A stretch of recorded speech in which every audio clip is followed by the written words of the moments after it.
The dawn is breaking on an independent, united kingdom.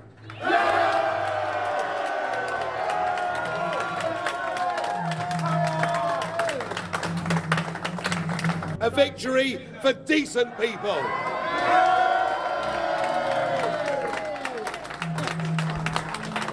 And today, honesty, decency and belief in nation, I think now is going to win.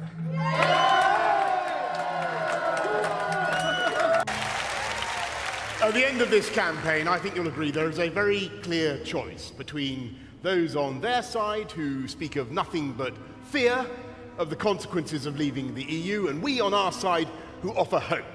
Between those who have been endlessly rubbishing our country and running it down, and those of us who believe in Britain. They say we can't do it.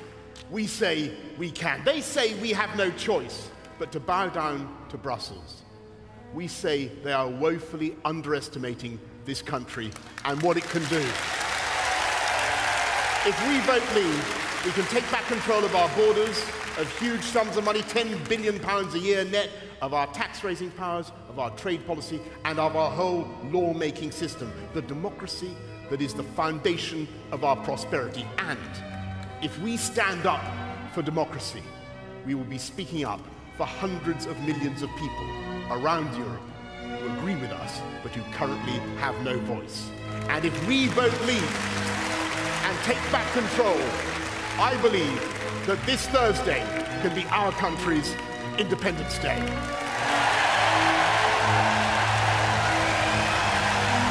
And Siemens, my friends, they on the Remain side, they talk bosh.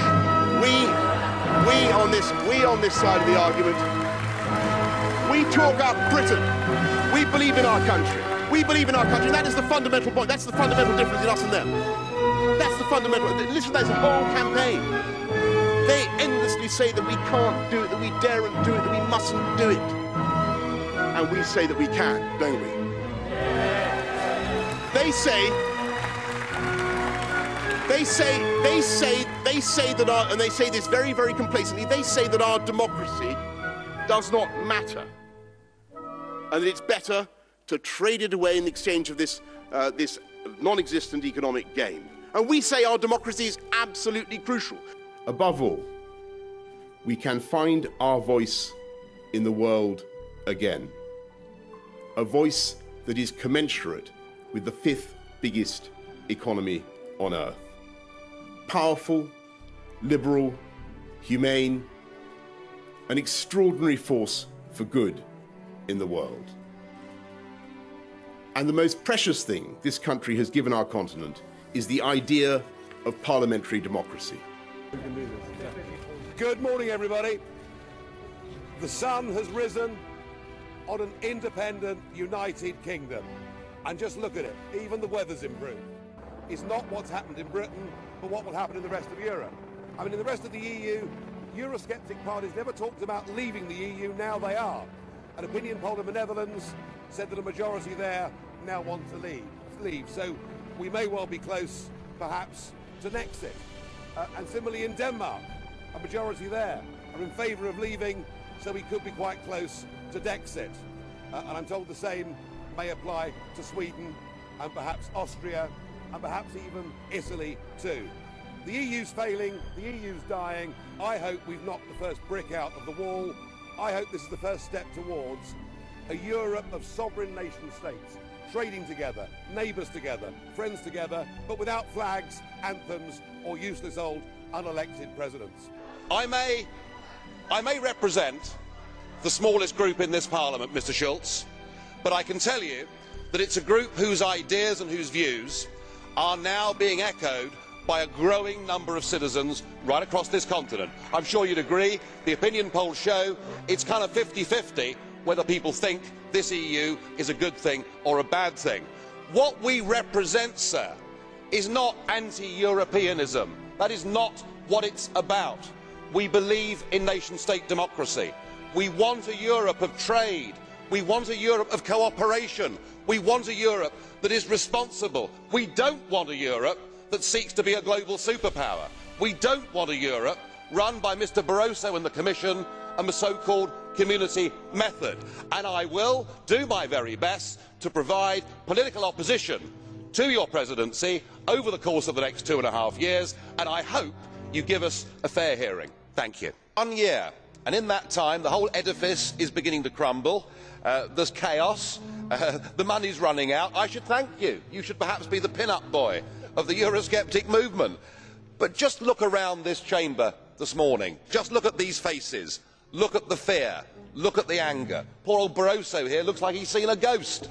You know, they're beginning to understand that the game is up. And yet, in their desperation to preserve their dream, they want to remove any remaining traces of democracy from the system. And it's pretty clear that none of you have learned anything.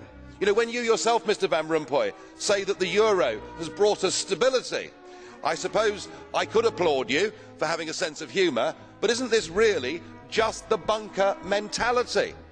You know, your fanaticism is out in the open. You talked about the fact that it was a lie to believe that the nation state could exist in a 21st century globalised world. Well, that may be true in the case of Belgium, who haven't had a government for 6 months, but for the rest of us, right across every member state in this union, and perhaps this is why we see the fear in the faces, increasingly people are saying, we don't want that flag, we don't want the anthem, we don't want this political class, we want the whole thing consigned to the dustbin of history. And we had the Greek tragedy earlier on this year, and now we have the situation in Ireland. Now I know that the stupidity and greed of Irish politicians has a lot to do with this. They should never ever have joined the euro. They suffered with low interest rates, a false boom and a massive bust. But look at your response to them. What they're being told, as their government's collapsing, is that it would be inappropriate for them to have a general election. In fact, Commissioner Wren here said they had to agree their budget first before they'd be allowed to have a general election. Just who the hell do you think you people are? You are very, very dangerous people indeed. Your obsession with creating this Euro state means that you're happy to destroy democracy. You appear to be happy for millions and millions of people to be unemployed and to be poor. Untold millions must suffer so that your Euro dream can continue. Well, it won't work.